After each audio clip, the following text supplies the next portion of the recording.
사도행전 27장 27절에서부터 44절까지 한 절씩 교독하도록 하겠습니다. 열나흘째 되는 날 밤에 우리가 아드리아 바다에서 이리저리 쫓겨가다가 자정쯤 되어 사공들이 어느 육지에 가까워지는 줄을 짐작하고 물을 재어보니 20길이 되고 조금 가다가 다시 재니 15길이라. 암초에 걸릴까 하여 고물로 닷을 내리고 날이 새기를 고대하니라. 사공들이 도망하고자 하여 인물에서 닷을 내리고 내려차고 그룻배를 바다에 내려놓거늘 바울이 백부장과 군인들에게 이르되 이 사람들이 배에 있지 아니하면 너희가 구원을 얻지 못하리라 하니 이에 군인들이 그룻줄을 끊어 떼어버리니라. 날이 새어가매 바울이 여러 사람에게 음식 먹기를 권하여 이르되 너희가 기다리며 먹지 못하고 줄인 지가 오늘까지 10나흘인즉 음식 먹기를 권하노니 이것이 너희의 구원을 위하는 것이요 너희 중 머리카락 하나도 잃을 자가 없으리라 하고 떡을 가져다가 모든 사람 앞에서 하나님께 축사하고 떼어 먹기를 시작하며 받아 먹으니 배에 있는 우리의 수는 전부 276명이더라. 배부르게 먹고 밀을 바다에 버려 가볍게 하였더니 날이 새매 어느 땅인지 알지 못하나 경사진 해안으로 된 항만이 눈에 띄거늘 배를 거기에 들여다 댈 수 있는가 의논한 후 닷을 끊어 바다에 버리는 동시에 키를 풀어 늦추고 돛을 달아 바다에 맞추어 해안을 향하여 들어가다가 두 물이 합하여 흐르는 곳을 만나 배를 걸매 이 물은 부딪혀 움직일 수 없이 붙고 고물은 큰 물결에 깨어져 가니 군인들은 제수가 헤엄쳐 도망할까 하여 그들을 죽이는 것이 좋다 하였으나 백부장이 바울을 구원하려 하여 그들의 뜻을 막고 헤엄칠 줄 아는 사람들을 명하여 물에 뛰어내려 먼저 육지에 나가게 하고 그 남은 사람들은 널조각 혹은 배 물건에 의지하여 나가게 하니 마침내 사람들이 다 상륙하여 구조되니라. 아멘. 바울이 로마로 가는 길이 가까울수록 이제 사도행전은 끝이 나게 됩니다. 그런데 로마로 가는 길이 참 쉽지가 않네요. 로마로 가는 배를 타긴 했지만은 로마의 직항을 타지 못해서 둘러가는 그런 배를 탔는데 또 그 배가 역풍을 맞아가지고 어려움을 그렇게 겪었습니다. 그래서 겨우 무라시라는 곳에 이제 도착을 했는데 그곳에서 또 큰 배를 이제 로마로 가는 배를 탔습니다. 그런데 풍세가 좋지 않아서 해안을 따라 겨우 미항이라는 조그마한 항구에 도착을 했습니다. 여기서 사도 바울은 더 이상 운행하면 안 된다라고 이렇게 경고를 했지만은 그 사도 바울의 경고보다도 선장과 선주의 말을 더 신뢰했던 그런 로마 백부장은 배를 출항시켜서 배가 출항하자 곧 유라굴로라는 광풍을 만나게 됩니다.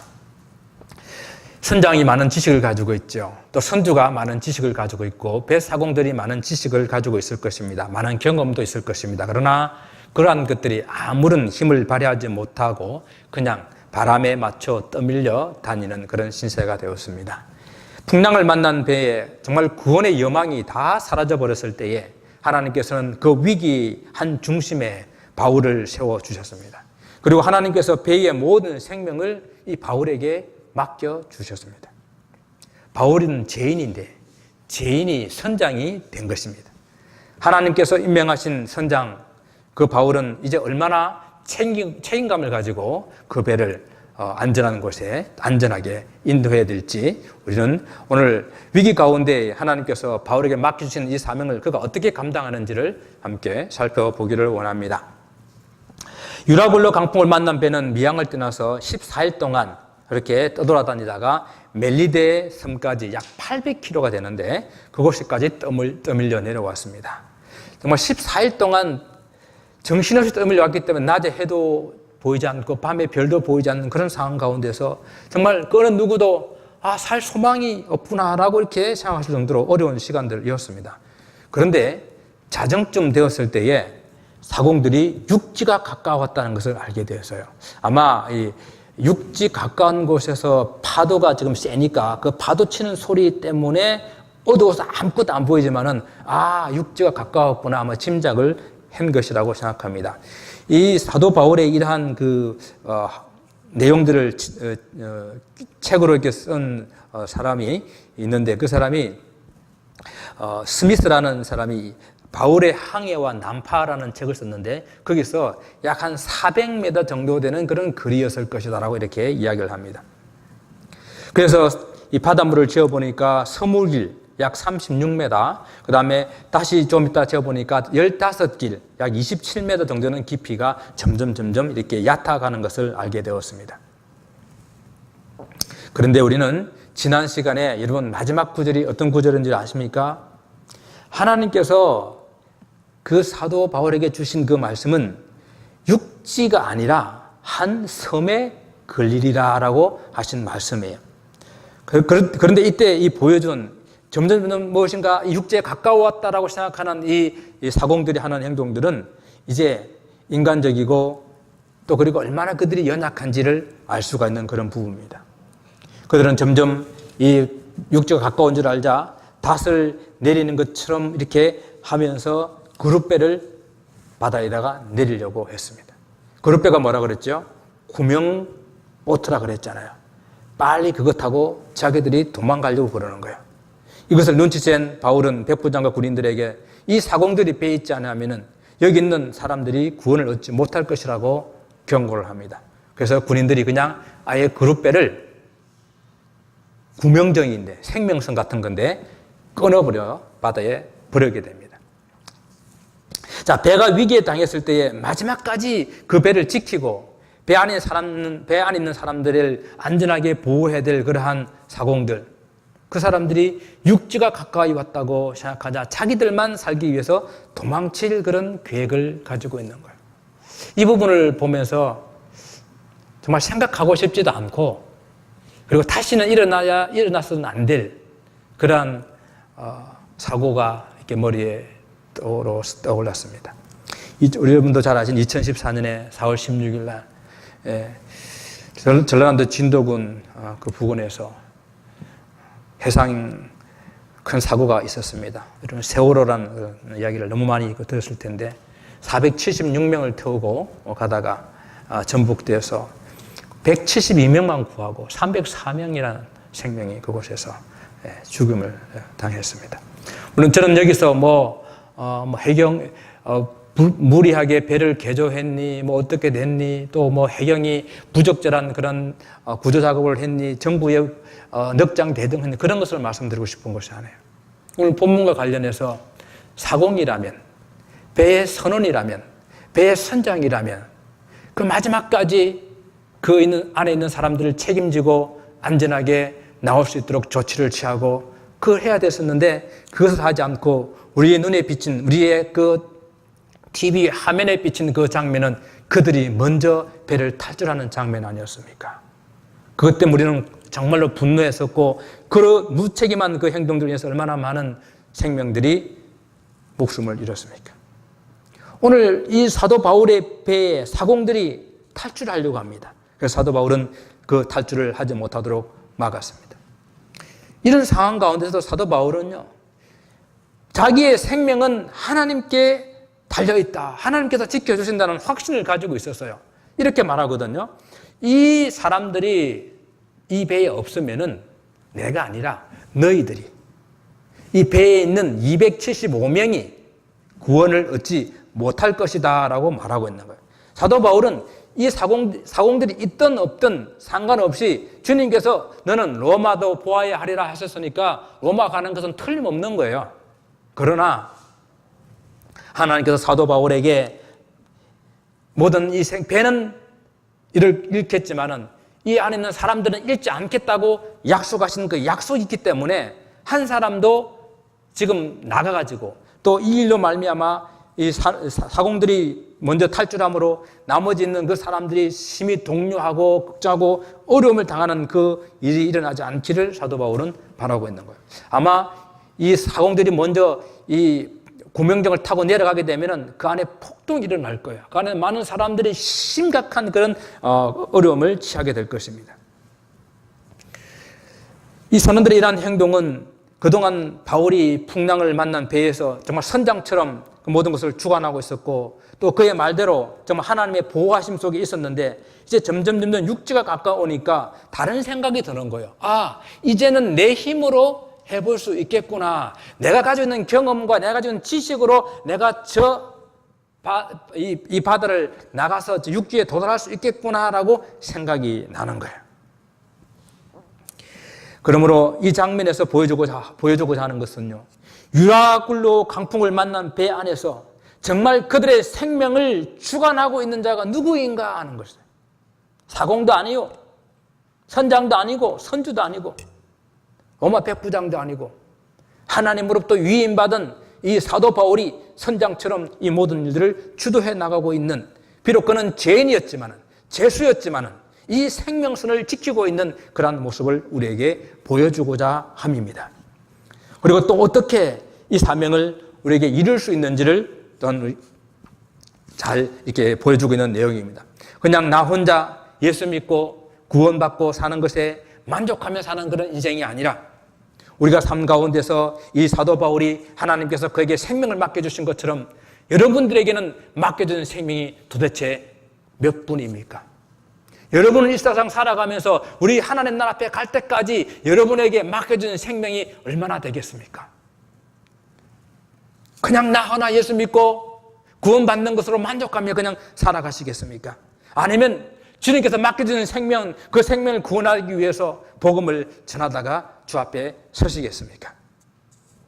여러분 직장이나 여러분 사업터에서, 그 사업터에서 하나님께서 나를 그곳에 선장으로 임명해 주시고 그 안에 있는 생명들을 구원하라고 하는 주님의 뜻을 볼 수 있기를 바랍니다. 어떨 때는 겉으로 보게 될 때는 그들이 나보다 더 직분도 높고 직위도 높고 더 많이 가진 것으로 보일지 몰라도 하나님께서는 그 생명들을 우리에게 맡겨주시고 그 생명을 구원하라고 말씀하셨기에 우리가 그 생명선의 선장인 것입니다. 이제 날이 점점 새어가고 있습니다. 그때 바울은 사람들을 위로하고 안심시키며 음식을 먹기를 권합니다. 여러분 14일 동안 파도와 싸우고 절망 가운데 있으면서 음식을 제대로 먹었겠어요? 그래서 바울은 두려워하고 있는 그들을 안심시키고 기진해 있는 그들에게 음식을 먹을 것을 권합니다. 이것이 바로 그들의 구원을 위한 것이고, 그리고 하나님께서 그들의 머리카락 하나라도 잃지 않게 해주실 것이라는 그런 확신을 그들에게 심어줌으로써 그들이 그 다음 날 있게 될 그 놀라운 일들을 미리 준비시키는 거예요. 지금 음식을 먹는 이 일이 그 다음 날 어떤 일이 일어날 것에 대한 준비 아닙니까? 무시 가까워왔는데 그 다음 날 배는 분명히 파손될 거고 우리 생명만 구원할 것인데 가까워 있는 저 앞에 있는 육지를 기진맥진해서 건너갈 수가 없잖아요. 그들이 먹은 음식의 그 힘으로 그들은 건너갈 수 있게 된 것입니다. 오늘 이 바울은 떡을 가져다가 모든 사람 앞에서 하나님께 축사하고 축복하고 떼어서 먹기를 시작하는 그런 모습을 봅니다. 이 모습을 보면서 어떤 부분은 좀 비약해가지고 사도 바울이 그 생명성 위에서 마지막에 성찬을 베풀었다 그러는데 성찬식까지는 아니지만은 정말 그만큼 아름다운 모습이에요.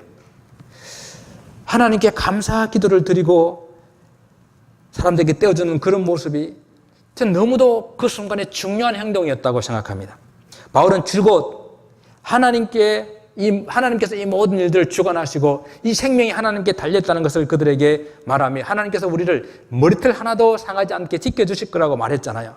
그러면 이제 그 앞에서 먹는 그 음식 먹기 전에 하나님 앞에 감사의 기도를 드리는 그 모습이 사도 바울의 정체성, 지금 사도 바울이 선장의 모습을 가지고 있지만은 누구의 선장인지, 누구로부터 이 임명을 받아서 하고 있는지를 분명하게 보여주는 정체성을 나타내는 것이라고 할 수 있겠습니다. 그래서 이제 음식을 먹으면서 자기가 신뢰하는 그 하나님, 풍랑 가운데서 지켜주시는 그 하나님께 감사하며 떡을 대는 그 모습이 다시 한번 그들에게 이 하나님께서 구원해 주실 것이라는 분명한 그런 확신을 심어주게 되는 것입니다. 저는 이 모습을 보면서 이렇게 생각해 보았어요. 우리가 가정이나 직장이나 우리 사회생활을 하면서 내가 먼저 기독교인임을 분명하게 드러내야 된다. 내가 기독교인이라는 것을 분명하게 나타내야 된다라고 생각을 했습니다.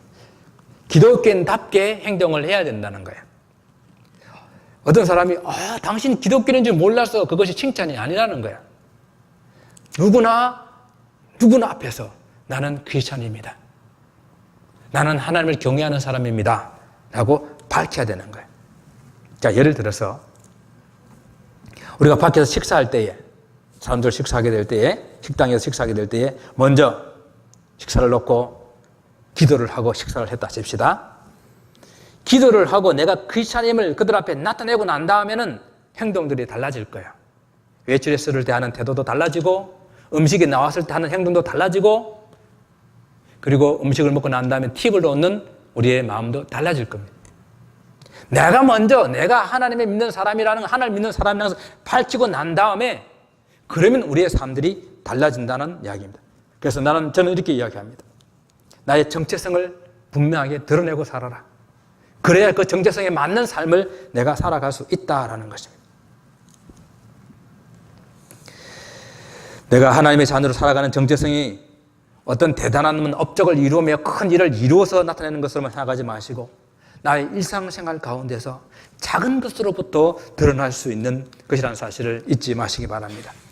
그래서 바울은 축복 기도 후에 안심하고 음식을 받아 먹는 사람들의 모습을 보면서 마치 부모가 그 자녀들에게 음식을 축복하고 먹여주는 것처럼 전적으로 바울을 의지하고 있는 그런 사람들의 모습을 보여주는 거예요. 그리고 누가는 여기에 덧붙여가지고 이렇게 말합니다. 배에 있는 우리의 수가 276명이었다라고 밝히고 있어요. 이렇게 밝히는 이유는 지금 하나님께서 사도 바울에게 맡겨주셔가지고 사도 바울을 통해서 구원받을 숫자가 정확하게 276명이라고 하는 것은 한 사람도 잃어버리지 아니하고 하나님께서 분명히 지켜주실 것이라는 것을 더욱더 확인하게 드러내주고 있는 그러한 모습입니다. 자, 날이 밝아옵니다. 사람들은 음식을 먹고 기운을 차렸습니다. 그리고 이 선장에게 결단을 내야 될 시간이 다가왔습니다. 정말 바울에게 하나님께 주신 말씀은 이 배는 아니고 사람만 구원을 얻을 것이라고 했으니까 이 배를 버려야 되잖아요. 그래서 먼저 음식을 먹었기 때문에 밀을 바다에 다 버립니다. 배를 가볍게 하기 위한 의도도 있지만은 이제 더 이상 이 배에서 음식 먹을 일이 없다는 이야기예요. 결단하는 겁니다. 그리고 날이 새고 보니까 땅이 보이고 경사진 항만이 보입니다. 아, 저곳으로 가야 되는구나. 이제 닷을 끊었습니다. 여러분, 닷을 끊는다는 것은 이제 더 이상 정박할 수 있는 그런 기회를 다 내려놓는 것이거든요. 그리고 돛을 올리고 바람에 맞춰서 해를 향해 갑니다. 여러분, 이것이 만약 정말 실제 상황이었다고 한다면 여러분 얼마나 이 순간이 긴박되고 긴장되고 초조하고 하나님께서 구원하시는 그 과정들을 이렇게 기대하면서 조금씩 전진해 나가고 있었겠습니까? 그런데요, 그 물이 둘이 합치는 곳을 지나면서 배 앞에 그냥 그 물에 딱 걸려버리고 그리고 배 뒤는 그 큰 파도에 깨어져 가는 그런 위기를 만났습니다. 또다시 위기가 찾아온 것입니다. 아니면 또다시 위기가 아니라 지금 하나님의 말씀이 응답을 받고 있는 거예요. 그런데 제수들이 헤엄쳐서 도망갈 것을 염려한 군인들이 제수들을 다 죽이자고 제안을 합니다. 여러분, 지금까지 위기 가운데에서 선장이 되어서 배를 진두지휘하며 어려움을 다 헤쳐나갔던 그런 바울이, 그래도 그 바울은 제수라는 사실을 우리는 잊어서는 안 돼요. 제수들을 다 죽여야 된다고 한다면 바울도 죽임을 당해야 되는 그런 순간이 오게 된다는 이야기입니다. 여기서 하나님께서는 지금까지 멍청하게 있던 백부장을 들어 쓰십니다. 백부장이 아니다. 지금 헤엄칠 줄 아는 사람은 먼저 뛰어내려서 육지로 건너가라. 누구를 구원하기 위해서요? 바울을 구원하기 위해서. 하나님이 이렇게 세밀하게 인도하시는 분이요, 이렇게 사소한 것까지 간섭하시는 분이요, 정확하게 인도하시는 분이십니다. 여러분, 바울이 로마로 가는 길이 결코 쉽지 않다는 것 지금 계속 우리가 느끼고 있죠. 아직도 남아있는 어려움이 그 앞에 있다는 것입니다. 바울은 죄가 없는 죄수인데 이 말을 우리에게 한번 적용을 한번 시켜보니까 이미 용서를 받은 그런 죄인인데, 그러나 계속해서 사탄은 우리가 용서받은 그런 죄를 생각나게 하고 죄책감을 갖게 하고 후회와 낙심과 좌절감을 갖게 해서 또다시 낙심하고 하나님 앞에 주저앉게 만든 그러한 모습과 너무도 유사하다는 것입니다. 여러분, 바울이 로마로 가는 길이 결코 쉽지 않고 그 앞에 위험과 유혹과 그런 어려움이 끝없이 왔던 것처럼 우리가 저 천성을 향하여 가는 이 길에도 끊임없이 유혹과 위험과 어려움들이 찾아오게 될 것입니다. 바울이 다른 죄수들과 함께 죽임을 당할 그런 위기에서 백부장이 다시 바울을 살리기 위해서 중요한 결단을 하지 않습니까? 헤엄을 칠 줄 아는 사람들은 먼저 뛰어내려 육지로 가고, 그 나머지 사람들은 배의 널판지, 배가 깨졌으니까 널판지나 다른 짐들을 의지해서 육지로 나가게 했습니다. 정말 배는 아니고 사람만 구원을 얻겠다는 그 말이 그대로 이루어지고 있고, 마침내 모든 사람들이 다 상륙하여 구조가 되었습니다. 여러분, 백부장이 왜 이런 명령을 내렸을까요? 바울은 여기서 죽을 수 있는 사람이 아니죠. 바울은 로마에 가서 주의 복음을 전해야 되는 그런 사명을 가진 사람입니다. 그렇기 때문에 하나님께서는 그를 쓰시는 거예요. 사명이 있는 사람은 죽지 않는다라고 말씀하지 않습니까? 사명을 다 이루기까지 죽을 수가 없는 것입니다. 하나님께서 백부장을 사용하셔서 지금 바울의 생명을 지켜주고 있습니다. 이것을 저는 이런 관점에서 한번 생각해 보았습니다. 하나님께서 바울에게 풍랑을 만나 큰 위기에 빠진 이 배에, 비록 그는 죄수이지만은 그를 선장으로 삼았을 때에 하나님의 신실하심을 믿고 그 사명을 잘 감당하고 있는 이 바울을 백부장이 지켜보고 있었다는 것입니다. 아, 진짜 이 배의 선장은 바울이구나. 저는 이런 소신이 늘 있습니다. 비록 이 세상이 좀 악하고 또 이 세상이 하나님의 자녀들을 대적하는 그러한, 또 핍박하는 그러한 세상이라 하더라도 우리 하나님의 백성들이 믿음을 지키고 말씀대로 바로 살게 되면은 세상도 인정을 한다는 이야기예요.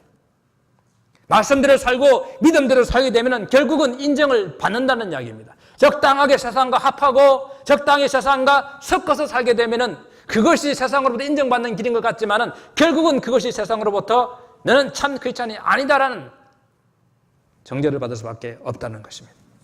사랑하는 성도 여러분, 어떤 경우에도 우리는 하나님의 자녀임을 잊지 마시고 그것을 드러내고, 그리고 그 드러낸 대로 살 수 있는 저 여러분이 되시길 바랍니다. 그래야 우리가 이 위기에 빠진 세상을 구원할 수가 있는 것입니다. 그래서 우리는 세상 속에서도 성실하게 살아야 됩니다. 진실하게 살아야 돼요. 이 아픈 세상을 가슴으로 끌어안고 살아야 되는 것입니다. 세상에 아파할 때 같이 고통하고 아파하고 같이 신음할 수 있어야 하는 것입니다. 이렇게 할 때 우리가, 하나님께서 우리를 이 세상을 구원할 수 있는 그런 선장으로 삼으시고 우리가 그 일을 감당할 수가 있는 것입니다. 다시 한번 저는 이런 확신 속에 믿음으로 살면은, 말씀대로 살면은 하나님에게도 사람에게도 반드시 인정을 받는다. 그런 확신을, 소망을 가지고 있습니다. 오늘 사도 바울은 이제 로마로 호송되어 가는 죄수로서 276명, 자기를 포함한 그런 생명을 살리는 사람이 되었습니다. 이 정도로 되게 되면은 바로 아마 특사로 이렇게 사면될 정도로 공이 크잖아요. 예. 여러분, 이번 TV 보셨어요? 얼마 전에 프랑스 파리에서, 그죠? 파리에서 아파트, 5층 아파트 난간에 발코니에 아기가 이렇게 떨어질 위기에 있는 것을 거기를 지나가던 아프리카 청년이, 22살인가 된 청년이 그 맨손으로 베란다를 잡고 올라가가지고 아기를 구해냈어요. 알고 보니까 그 청년이 아프리카 불법 체류자였습니다. 프랑스 대통령이 만나가지고 시민권을 주고 소방대원으로 이렇게 직업을 주었어요. 한 생명에 대한 애착을 가지고 했던 그런 사람에게 그런 일들이 생기는 것을 보면서 이렇게 생명을 살리는 그 일은 정말 위대한 일이에요. 아무나 할 수 있는 일이 아니에요. 바울을 그 성결을 통해 가지고 이 생명 살리는 일을 수없이 많이 했겠지만 오늘 죄 없는 죄인의 신분으로 죄수의 신분으로 가면서 276명의 생명을 유라굴로 풍랑 가운데서 구원해내는 이러한 하나님의 놀라운 은혜를 경험하게 되게 됩니다. 저는 여기서 죄 없는 죄수가 되셔서 생명을 구원하신 분, 그분을 떠올리지 않을 수가 없습니다. 바울 한 사람을 통해서도 276명의 생명을 구원했는데 정말로 죄가 없으신 하나님의 아들 예수 그리스도께서 죄 없이 이 땅에 오셔 십자가를 지시고 그리고 죄인들과 함께 그 십자가에 달리셔서 죽으심으로 온 인류의 죄를 속량하시고 온 인류를 구원하셨습니다. 그래서 사도 바울은 로마서 5장 18절에서 이렇게 말합니다. 그런즉 한 범죄로 많은 사람이 정죄에 이른 것 같이 한 의로운 행위로 말미암아 많은 사람이 의롭다 하심을 받아 생명에 이르러느니라. 한 사람 아담의 범죄로 이 땅에 죽음이 찾아왔는데 한 사람 예수 그리스도가 죽기까지 순종함으로 말미암아서 온 인류의 죄를 속량하신 그 놀라운 구속의 사건이 일어나게 된 것입니다. 하나님께서 인간의 죄와 그리고 그 결과인 죽음에 대한 해결책으로 예수 그리스도를 보내주셨는데 그 예수 그리스도에게 온 인류의 죄를 전가시켰는데 여기 전가라고 하는 것은 죄가 없는데 그 죄를 다른 사람에게 뒤집어 씌우는 거잖아요. 하나님께서 내가 지은 죄를 우리가 지은 죄를 예수 그리스도께 다 뒤집어 씌워서 그분을 그 저주의 십자가에 달려 돌아가시고 그 속죄의 피로 우리를 구속해 주셨다는 것입니다. 우리 대신 죄값을 치른 것입니다. 그래서 사도 바울은 고린도후서 5장 14절에 생각한데 한 사람이 모든 사람을 대신하여 죽었은즉 모든 사람이 죽은 것이라. 그리고 5장 21절에 하나님이 죄를 알지도 못하신 이를 우리를 대신하여 죄로 삼으신 것은 우리로 하여금 그 안에서 하나님의 의가 나타나게 하려 하심이라. 여러분, 저와 여러분이 믿고 있는 이 기독교의 핵심은 바로 십자가와 부활이에요. 그런데 이것이 나의 십자가와 나의 부활이 되려고 한다면은 그 십자가에 달리신 예수 그리스도께서 바로 나의 죄를 위해서 달려 돌아가셨다는 것을 믿어야 하고 그리고 주님께서 부활하실 때 바로 나의 영원한 생명을 주시기 위해서 부활하셨다는 것을 믿어야 하는 것입니다. 그래 그 십자가의 부활, 십자가와 그 부활이 나의 십자가가 되고 나의 부활이 되는 것입니다. 복음의 핵심이 십자가와 부활 사건이 나를 위한 그런 주관적인 사실로 받아들이고 믿는 것이 그것을 우리는 믿음이다라고 말하는 거예요. 이 믿음으로 우리는 구원을 얻는 것입니다. 저는 그럴 리가 없겠지만은 그러나 늘 하나님 앞에 묻고 또 여러분을 생각할 때 생각하는 것 중 하나는 혹 우리 중에서라도 혹 아직 이 믿음이 없는 사람이 있는데 그걸 제가 알지 못하고 지나갔다고 한다면 그 책망을 어떻게 다 받을까? 저는 그것이 가장 두려워요. 많은 사람을 구원하지 못한 것이 두려운 것이 아니라 교회를 크게 부흥시키지 못한 것이 두려운 것이 아니라 이 속에 있는 한 사람이라도 혹 예수님을 완전히 믿지 못했는데 그걸 모르고 있어서 그래서 가끔 여러분을 초신자처럼 아직 혹 주님을 모르는 그런 사람처럼 그렇게 대하면서 질문할 때가 있습니다. 아직 혹 이 믿음이 없다면 언제든지 주님 앞으로 나와야 합니다. 믿고 구원을 받으셔야 합니다. 로마서 10장 9절에 내가 만일 내 입으로 예수를 주라 시인하며 또 하나님께서 그를 죽은 자 가운데서 살리신 것을 내 마음에 믿으면 구원을 얻으리라. 마음에 믿으면 구원을 얻으리라. 그러면 예수 그리스도의 죽으심으로 말미암아 죄를 용서 안 받아서 용서받은 죄인의 삶을 살게 되는 것입니다. 바울이 그의 서신서에서 분명히 밝히고 있는 것은 자기는 죄인 중에 개수라고 말하고 있어요. 벌레만도 못하고 지렁이만도 못하고 티끌만지도 못한 그런 인생인데 자기를 살리시고 그리고 자기를 이 생명 구원하는 이 놀라운 직분을 주셨음을 늘 고백합니다. 예수님의 대속과 대속의 죽으심과 부활에 대한 확실한 믿음이 있었기 때문에 이 유라굴로 풍랑을 만나 위기에 빠진 배 가운데서도 많은 생명을 구원할 수 있는 영향력 있는 그런 사람이 된 것입니다. 예수의 신분으로 배의 생명을 책임지는 그런 리더가, 지도자가 된 것입니다. 저는 이 바울을 보면서 그가 죄인의 신분으로 배에 올라 로마로 호송되어 가는 그런 모습은 어쩌면 우리들의 모습이 아닐까 생각을 해보았습니다. 죄 없는 죄수의 모습이 바로 죄를 이미 용서받았지만은 여전히 우리가 이 땅에 죄 많은 세상에 살아가고 있는 이 세상이라는 배를 타고 하나님 나라를 항해를 하고 있는 그런 우리의 모습과 같다는 것입니다.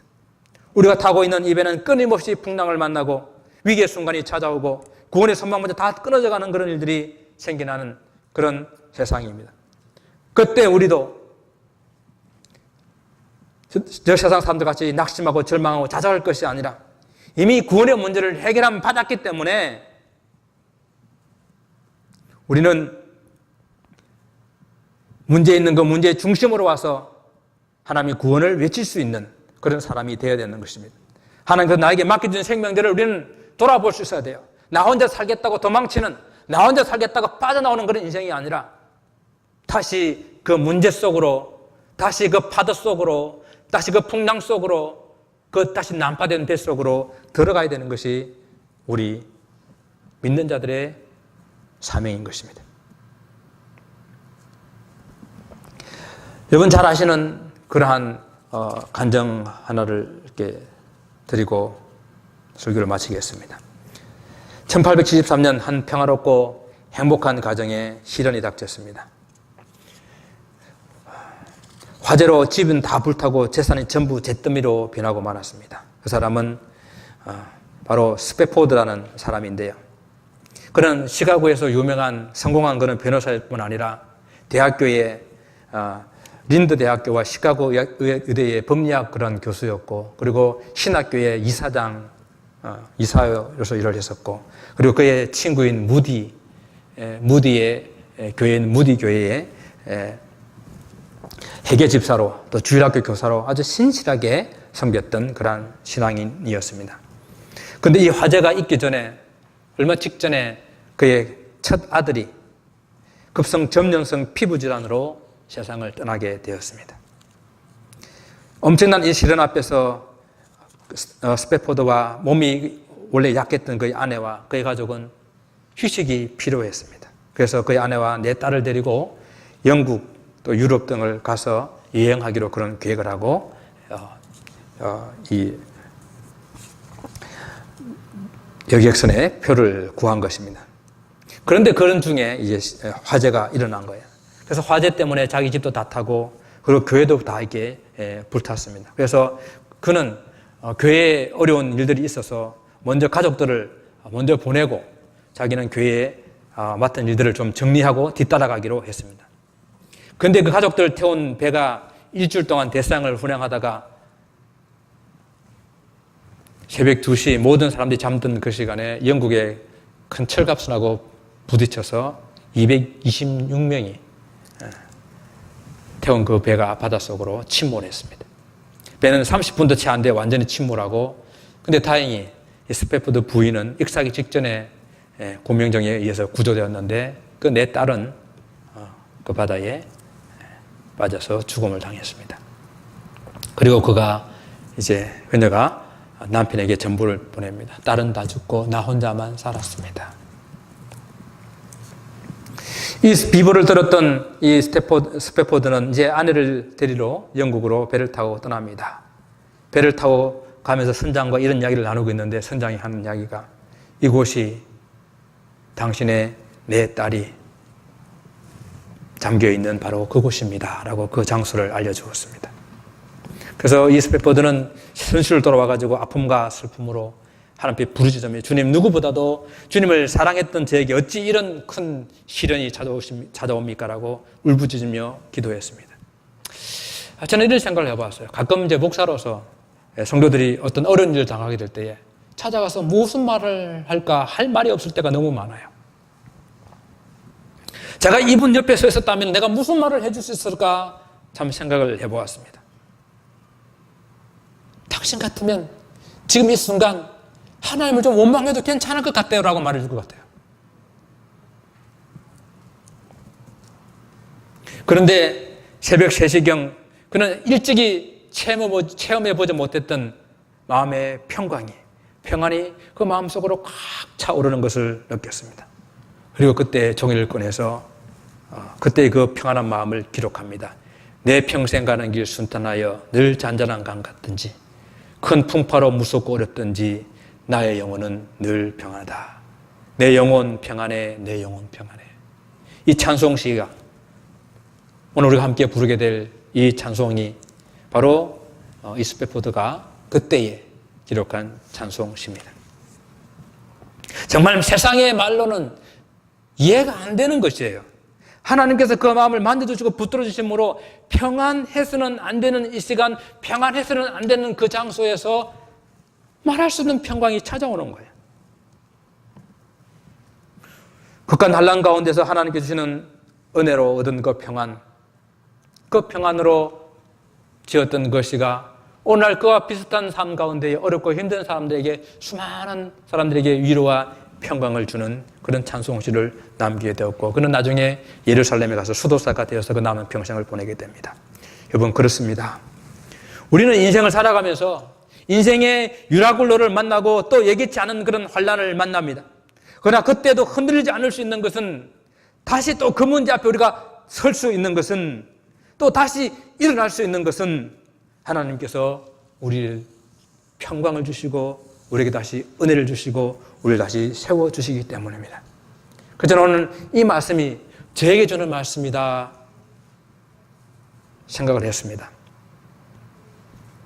1년 전에 찾아온 유라굴로 같은 강풍, 그 강풍을 피하지 않고 다시 서서 그 파도를 직시하기를 원합니다. 가장 어려웠던 1년을 저는 보냈습니다. 그래서 저는 다시 한번 그 강풍 앞에 서면서 이 가정교회가 하나님께서 기뻐하시고 하나님께서 가장 원하시는 그런 신약의 교회의 모습이요. 주님께서 당신의 피값을 주고 사신 그 교회가 본질적으로 감당해야 될 그 사명을 잘 감당할 수 있는 그런 교회라고 생각합니다. 우리 모두는 죄가 없지만 죄가 우리를 위해서 제수가 되셔서 우리에게 영원한 구원을 주신 그 주님의 은혜로 영원한 생명을 이미 얻은 사람들입니다. 영원한 생명을 이미 소유한 사람들은 세상의 환난이나 풍파 속에서 어떤 환경 속에서도 흔들리지 아니하고 그 주님의 평안을 맛보며 평강을 가지며 이 세상에 아직도 그 평강이 없는 사람들을 향하여 살 수 있는 사람들입니다. 하나님께서 생명을 살리라고 저와 여러분에게 맡겨주는 사람들이 몇 명이나 될까요? 우리는 그 생명들을 구원하기 위해서 그 생명의 구조선 타고 영혼 구원하여서 제자 삼는 이 일에 함께 달려가야 되지 않겠습니까? 다시 한번 힘을 내고 용기를 내어서 주님께서 원하시는 기뻐하시는 교회를 함께 세워나가기를 주님 이름으로 축원을 드립니다. 기도하겠습니다. 하나님 감사합니다. 위기 앞에서 유라굴로 풍랑 안에서 깨어져가는 그 배 위에 사도 바울을 선장으로 만드시고 276명의 생명을 거기에 붙이신 주님, 우리에게는 얼마나 많은 생명이 붙어져 있습니까? 우리를 통해서 하나님 구원하시기 원하시는 생명이 얼마나 됩니까? 근데 그 일을 우리는 버리고 나 혼자 살겠다고 배에서 도망친 우리의 모습은 혹 아닙니까? 이 시간 주님, 다시 그 파도 앞에, 다시 그 풍랑 앞에 서서 우리에게 주신 귀한 사명이 무엇일까 묵상하며 그 사명 이루기를 소원합니다. 하나님, 은혜가 있어야 됩니다. 은혜를 주옵소서. 은혜 받아야 이 일을 감당할 수 있사오니 은혜 허락하여 주옵소서. 예수 그리스도 이름으로 기도드리옵나이다. 아멘.